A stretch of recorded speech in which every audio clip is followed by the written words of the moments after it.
ಗರ್ಭದಲ್ಲಿರುವ ಶಿಶುವಿಗೆ ಅಸ್ತ್ರ ಬಿಟ್ಟಿದ್ದೀಯ. ನಿನ್ನ ಕರ್ಮವನ್ನು ಅನುಭವಿಸಲೇಬೇಕು. ಹಾಗಿದ್ದರೆ ಪ್ರಯೋಗಿಸಿ ನಿನ್ನ ಚಕ್ರ, ತೆಗೆದುಕೊಂಡು ನನ್ನ ಪ್ರಾಣವನ್ನ. ಸಾವು ನಿನ್ನ ಶಿಕ್ಷೆಯಲ್ಲ ಅಶ್ವತ್ಥಾಮ, ಅದೇ ನಿನ್ನ ಮುಕ್ತಿ. ಕಾಲಾಂತರದಲ್ಲಿ ಪಾಂಡವರು ಸಾವನ್ನಪ್ಪುತ್ತಾರೆ. ಈ ಶರೀರ ಮರಣಿಸುತ್ತದೆ. ಈ ಯುಗವು ಅಂತ್ಯವಾಗುತ್ತದೆ. ಆದರೆ ನಿನಗೆ ಮರಣಬಾರದು. ವರ್ಷಗಳಾದರೂ ನಿನ್ನ ಗಾಯಗಳು ವಾಸಿಯಾಗದೆ, ಸಾಯಲಾರದೆ ಬದುಕಲಾರದೆ ಪಾಪಗಳು ನೋಡುತ್ತಾ ಒಂಟಿಯಾಗಿ ಬದುಕುತ್ತೀಯ. ಇದೇ ನನ್ನ ಶಾಪ. ನನ್ನ ತಪ್ಪಿಗೆ ಪ್ರಾಶ್ಚಿತ್ಯವೇ ಇಲ್ಲವೇ? ನೀನು ನನ್ನ ಸಾವನ್ನು ಬಯಸಿದ್ದೀಯ. ಒಂದು ದಿನ ನೀನೇ ನನ್ನನ್ನು ಕಾಪಾಡುತ್ತೀಯ.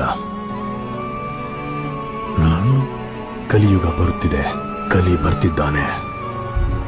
ಅಧರ್ಮವು ಹೆಚ್ಚಾಗಿ ಪ್ರಪಂಚವೇ ಕತ್ತಲಾದಾಗ ನಾನು ಮತ್ತೊಂದು ಅವತಾರ ಎತ್ತುವೆ.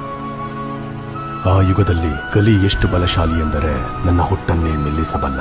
ಆಗ ನೀನೇ ನನ್ನ ಗರ್ಭಗುಡಿಗೆ ಕಾವಲುಗಾರ. ಆಕಾಶದಲ್ಲಿ ಸೂರ್ಯನಿಲ್ಲದಾಗ, ವಾಯುವೆಲ್ಲ ವಿಷವಾದಾಗ, ಗಂಗೆಯ ಕೊನೆಯ ಹನಿ ಆವಿಯಾದಾಗ, ಈ ಮಣಿ ಮತ್ತೆ ನಿನ್ನ ಬಳಿ ಸೇರಿದಾಗ, ಅದೇ ಸಮಯ. ಅಲ್ಲಿಯವರೆಗೂ